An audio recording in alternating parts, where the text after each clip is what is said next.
Changing chords can be tricky. This makes it easier. Hi, I'm Joshua Kenson, and this is Kenson Guitar Academy. There's a lot of challenges on the way when you're learning guitar, and one that I inevitably see with almost all students is changing chords on time. You know, we spend a lot of time learning different chords and strumming patterns, but when we put them together in a progression, it can be challenging to get from chord to chord in a smooth manner. For instance, let's take the chords E minor and C major.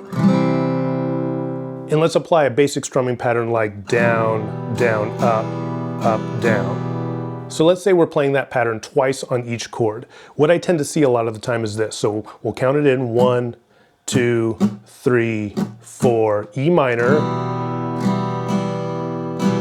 again,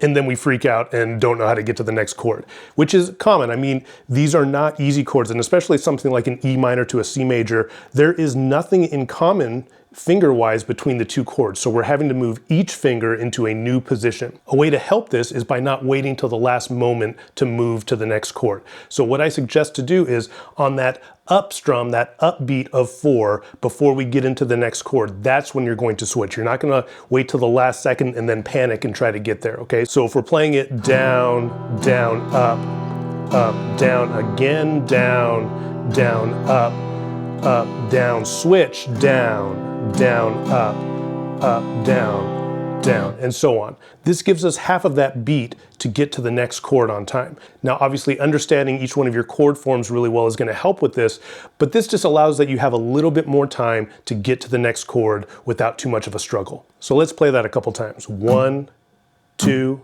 3, 4. E minor, down, down, up, down, again, down, down, up, down, switch, down, down, up, down, again, down, down, up, down, switch, E minor, 2, 3, 4, again, down, down, up, down, switch, down, down, up, down, again, down, down, up, down.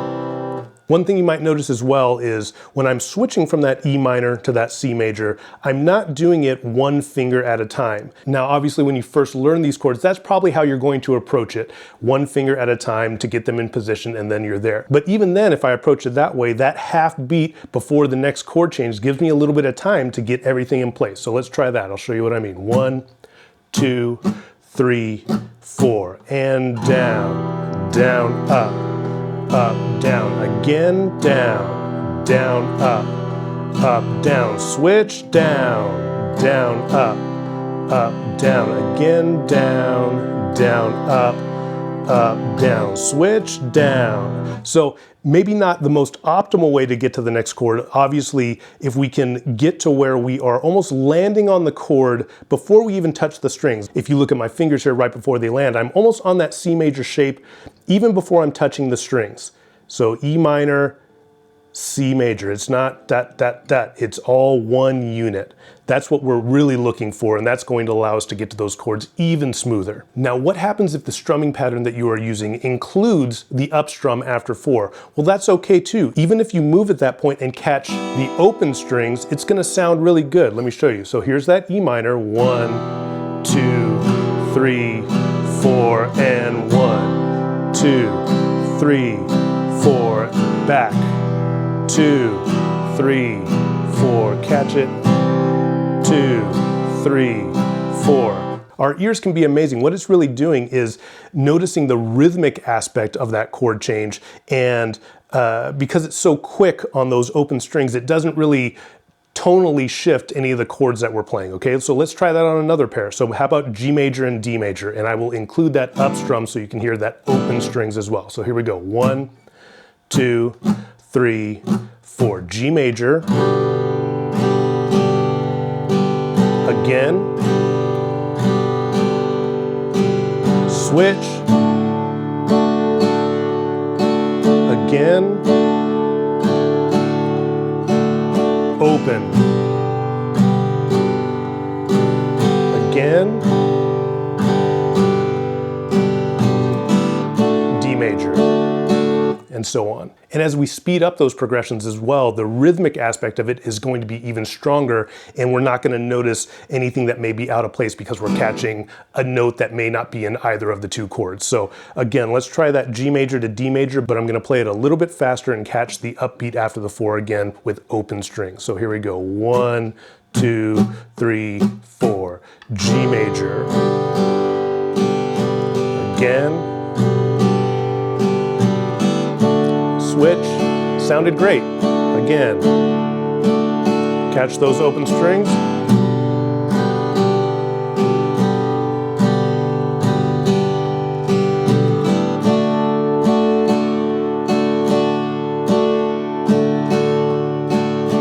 So a few things to remember here to keep your chord changes nice and smooth. Obviously moving a little bit early on that final upbeat before it turns around again. Also approaching your chords not as one finger at a time, but as a unit, letting your fingers move between chords together, not separate. And then finally, keep that strumming pattern going. Keep the rhythm moving. It's going to force your fingers to jump into action. A lot of times what the issue is, we're just thinking too much. As you are learning these chords and playing through your progressions, you are developing muscle memory. You gotta let that muscle memory take over. If you think about it too much, you're thinking about playing the guitar, you're not actually playing it. Listen to what you're doing. Be an active participant in the music that you are playing. A lot of times we approach this like a math problem or just some physical thing where, okay, I need to play it 2 times on this, then I move to this, and we're not actually even listening to what we're doing. So make sure you are enjoying what you are playing, enjoy the music that you're listening to. It's going to enhance the way you play it as well. Being observant is one of the best tools that you can have when learning guitar. Let's take a more difficult chord change. So I have a student right now that's learning Space Oddity by David Bowie. It's the man who sold the world, not Space Oddity. And there's a chord change in there that is F major into a C sharp major 7. So bar chords in and of themselves are a little bit more difficult to begin with, but then shifting over a few frets into this C sharp major 7, it's a bit of a jump as well.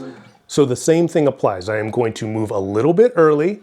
I'm also going to try to think of the chord as a unit, not as individual parts of the chord. Also, I'm going to try to keep my fingers when I'm doing these chord changes really close to the strings. I don't want to see something like F major, everything lifts off, and then we get to that C sharp major 7. Try to keep everything nice and close. Almost like we're gliding on the strings without any pressure. That's where we hear that string noise. So here we go, F major into C sharp major 7. 1, 2, 3, 4. F major. Again. Switch, C sharp major 7. Again. Switch.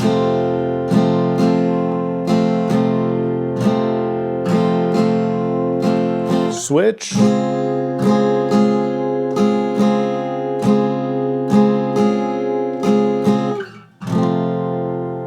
So in the case of bar chords as well, because I'm trying to keep my fingers as close to the frets as possible and kind of gliding on those strings, we don't really catch the open strings. But if I was to catch that up strum, you would still hear that kind of rake across the strings. So that's 1, 2, 3, 4.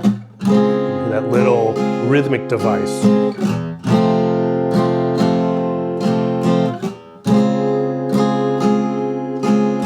Let's play it a little bit faster. 1, 2, 3, 4. Switch. Switch. Switch. Switch.